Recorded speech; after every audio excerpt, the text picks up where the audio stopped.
Hello everyone, আশা করি সবাই খুব ভালো আছেন, সুস্থ আছেন। আমি ঈশিতা আমার নতুন একটা ব্লগে আরও একবার সবাইকে অনেক অনেক স্বাগত জানাই। আজ আগস্টের 30 তারিখ, আমাদের এবারের ট্রিপের দ্বিতীয় দিন।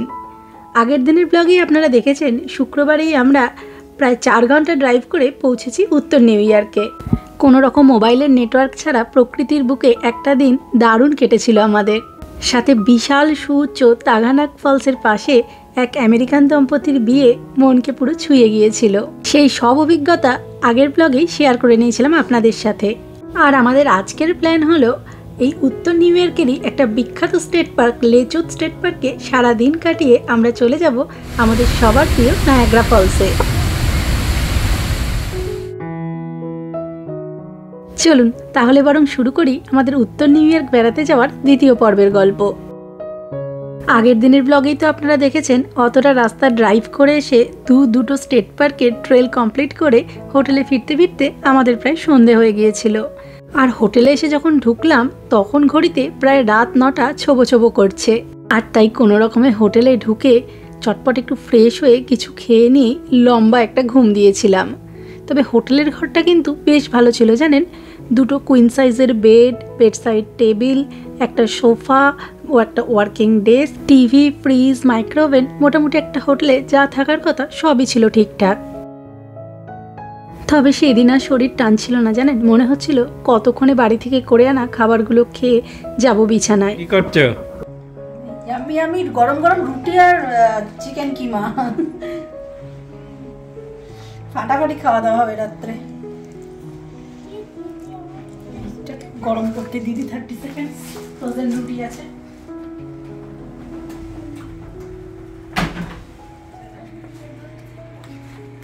নাও তুমি রেখে নাও।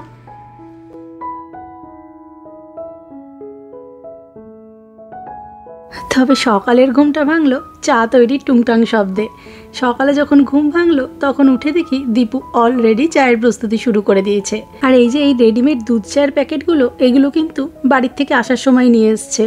এগুলো বেশ ভালো কিন্তু জানেন, অনেকটা সেই হরলিক্সের মতো গরম জলের মধ্যে এই চায়ের গুঁড়োটা গুলে দিলেই গরম গরম দুধ চা রেডি। আমরা এখন এই হোটেলটা থেকে চেক আউট করে বেরিয়ে যাব। কালকে আমরা এখানেই ছিলাম এই হোটেলটায়।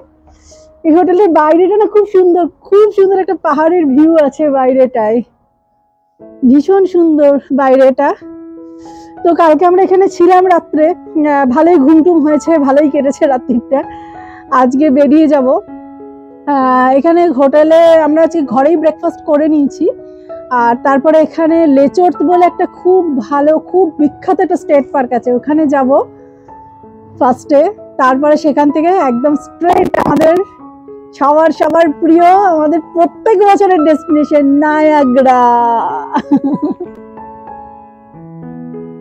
তবে হোটেলের ঘরে বসে পেট ভর্তি করে চা ব্রেকফাস্ট খেয়ে আমরা দিনটা শুরু করলেও গাড়ির তো ততক্ষণে ভীষণ খিদে পেয়েছে।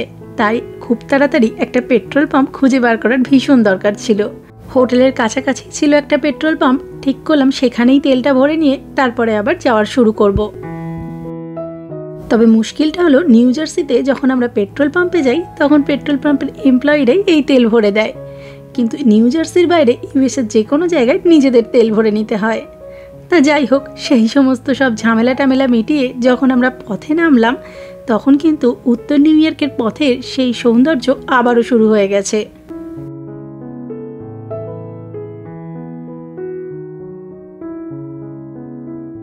তবে জানেন, এবার আর শুধু বড় বড় গাছপালায় ঢাকা পাহাড় নয়, রাস্তার ধারে দেখতে পেয়েছিলাম খুব সুন্দর সুন্দর উইন্ডমিল।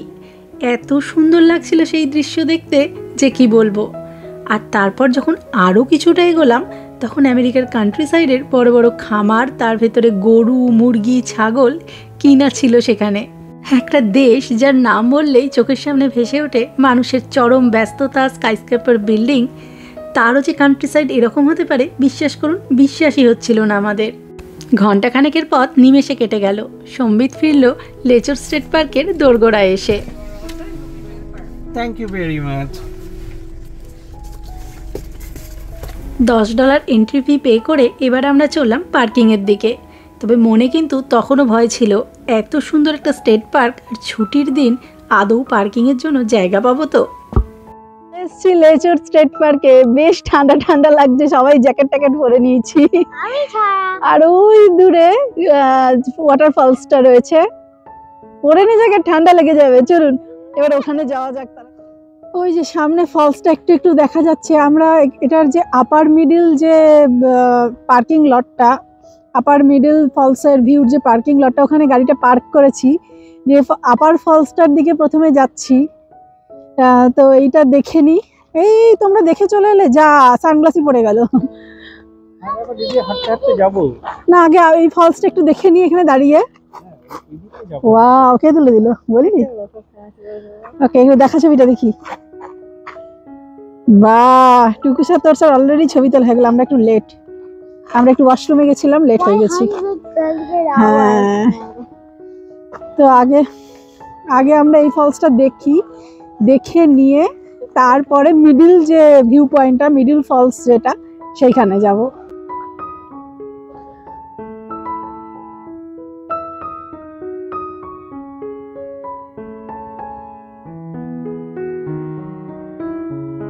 এই যে এটা হচ্ছে ভিউ পয়েন্ট, আর ওখানে বসে সবাই ছবি টবি তুলছে। ওটা ছবি তোলার জন্য একটা জায়গা করা আছে।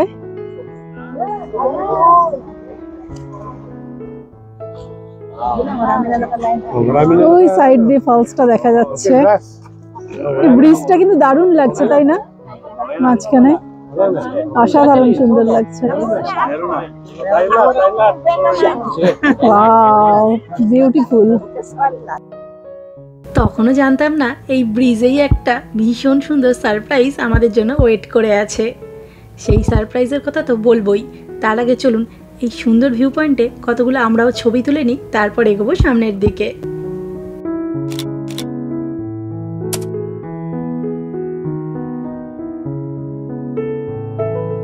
আর এরপর যতই সামনের দিকে এগিয়েছি, পূর্ব নিউ ইয়র্কের এই গ্র্যান্ড ক্যানিয়নের অসাধারণ রূপ আমাদের ততই মুগ্ধ করেছে।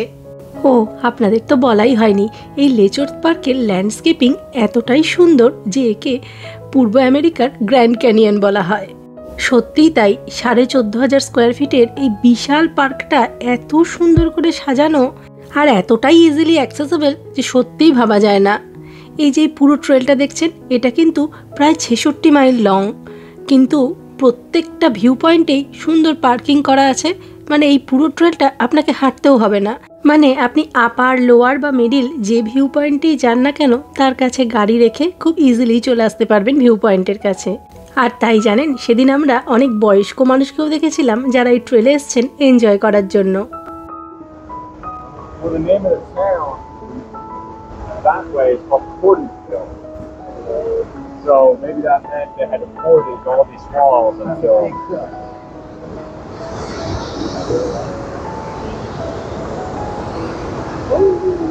ওইখান দিয়ে নদীটা আসছে না? এই যে গঙ্গা নদী।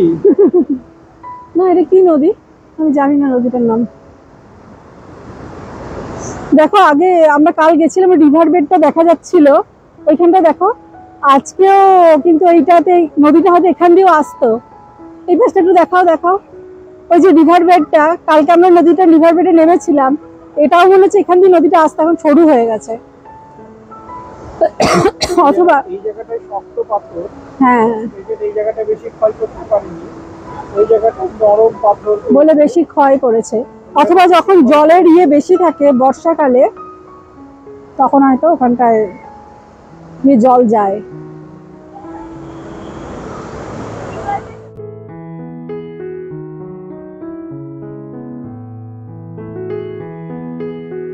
জলাধারা নেমে এসছে, নেমে এসে এইটার এই যে ব্রিজটার মতো জায়গায় আমরা দাঁড়িয়ে রয়েছি, এর তলা দিয়ে গিয়ে ওই পাশে গিয়ে মিশেছে। এই যে নেমে আসছে এই পাশ থেকে, খুবই ছোট ওইটা, কিন্তু এই যে তলা দিয়ে গিয়ে ওই পাশে চলে গেছে। এই পাশটা একটু নিয়ে এসে, এই যে ওই পাশ দিয়ে এসে এই যে এইখান দিয়ে আবার ওখানে গিয়ে মিশেছে।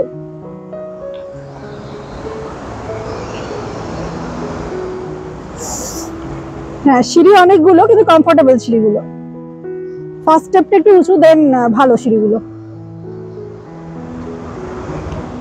বেড়াতে আসার আগে নানান রকম কাজকর্ম আর প্রতিদিনের এতটা জার্নির ধকল, তাই এই স্টেট পার্কটা সম্পর্কে আসার আগে খুব একটা পড়াশোনা করা হয়নি আমার। আর তাই জানতামই না মাঝ দিয়ে যে নদীটা বয়ে গেছে, অত্যন্ত সুন্দর নদীটা, এটা হলো জেনেসি রিভার। আর এই জেনেসি রিভারের ধারেই প্রায় 66 মাইল লম্বা এই ট্রেলটা। অলরেডি পাতায় একটু একটু কালার আসতে শুরু করে দিয়েছে। চলো আমরা, হ্যাঁ হ্যাঁ, ওই যে এখনো পাথরে যে খসে আসছে ওখান থেকে, দেখা ওটা। হ্যাঁ চলো টুকুস, আমরা নিচে যাবো। আমার হাতটা যদি থাকে তোদের মতো মুরব্বীর হাত আছে তাদের দেখতে না। আমরা এবার নিচে নেমে যাচ্ছি, ওপরটা আর কিছু নাই। ওপরটা জিজ্ঞাসা করলাম যারা আসছিল, ওপরটা পার্কিং লট, তো আমাদের গাড়ি তো নিচেই পার্ক করা আছে, তাই জন্য আমরা এখন নিচে নেমে যাই। দেখি বলছে নিচে আরেকটা ফলসটার খুব ভালো ভিউ পয়েন্ট আছে, তো সেইখানটা এবার যাওয়ার চেষ্টা করব।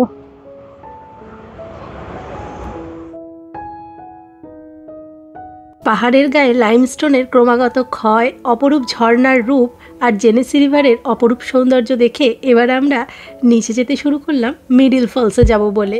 কিন্তু সেই মুহূর্তেই সেই দারুণ সারপ্রাইজ ধরা দিল আমাদের চোখের সামনে। হ্যাঁ দেখেছো,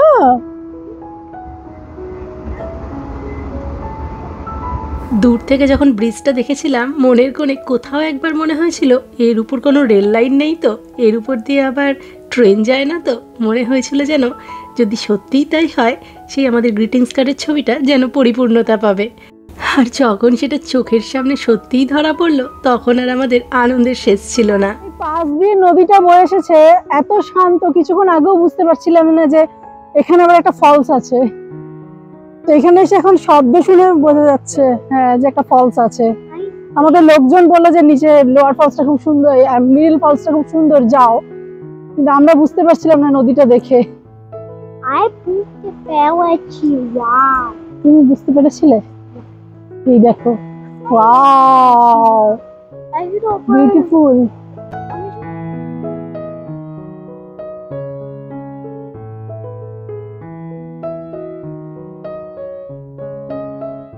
তবে বেড়াতে আসতে পেরে সেদিন আমরা তো খুশি ছিলামই, তবে বাচ্চাদের উৎসাহ ছিল দেখার মতো। তোরসা তো খানিকটা বড় হয়েছে, কিন্তু বিশেষ করে টুকুস আর একটা নতুন ওয়াটারফল দেখবে, সেই আনন্দে মাইলের পর মাইল ট্রেল বা 100-200 সিঁড়ি আমাদের সাথে পায়ে পা মিলিয়ে হেঁটেছে মহা আনন্দে। আর যখন মিডিল ফলসের কাছে পৌঁছলাম, তখন সত্যিই মনে হচ্ছিল আমাদের হাঁটা যেন সার্থক।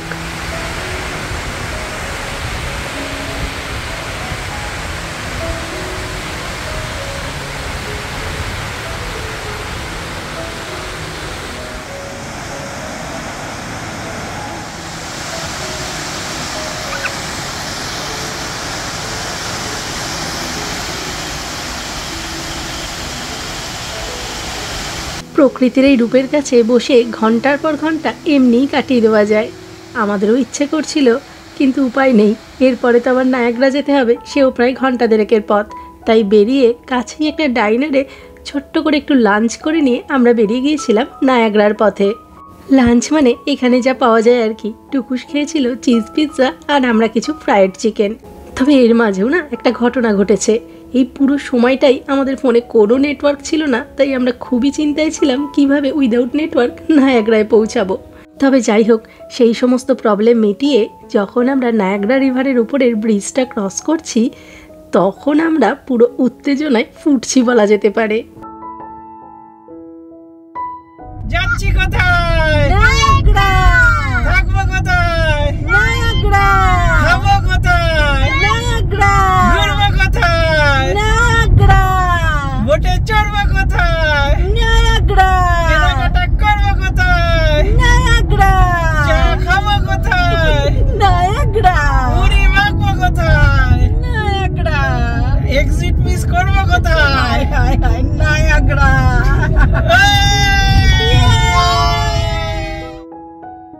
ভেড়া থেকে বেরিয়ে এরকম টুকটাক পাগলামি সে তো চলতেই থাকে, তাই না বলুন? আর এদিকে নায়াগ্রায় যখন আমরা পৌঁছলাম, তখন রীতিমতো যেন লটারি পেলাম। ঘড়িতে তখন প্রায় বিকেল 5টা। এতটা বেলা এলে নায়াগ্রায় পার্কিং পাওয়াটা ভীষণ সমস্যা হয়, কিন্তু আমাদের গাড়ি যখন নায়াগ্রার কাছে এলো ঠিক সেই সময় নায়াগ্রার 1 নম্বর পার্কিংটা খুলে দিল। একে লটারি পাওয়া ছাড়া আর কী বা বলা চলে বলুন তো। আর এরপর নায়াগ্রা চত্বরে ঢুকে এত ভিড় দেখে কিছুটা ভয় পেয়ে গিয়েছিলাম। আসলে লং উইকেন্ড, তার মধ্যে আবার শনিবার, পরের 2 দিন পুরো ছুটি, তাই এদিনে মানুষজন নায়াগ্রায় একটু বেশিই ছিল। তবে আজকে আমাদের নায়াগ্রায় খুব একটা বেশিক্ষণ থাকার প্ল্যান নেই, যেহেতু অনেকটা জার্নি করে এসেছি। আজ তাই ইচ্ছে ছিল নায়াগ্রাকে কিছুক্ষণের জন্য ছুঁয়ে দেখেই চলে যাব হোটেলে। আসলে প্রথমে একবার ভেবেছিলাম কালকেই আসবো নায়াগ্রার পাড়ে, কিন্তু নায়াগ্রার এত কাছে এসে নায়াগ্রাকে একবার ছুঁয়ে যাব না, এটাও মেনে নিতে পারিনি।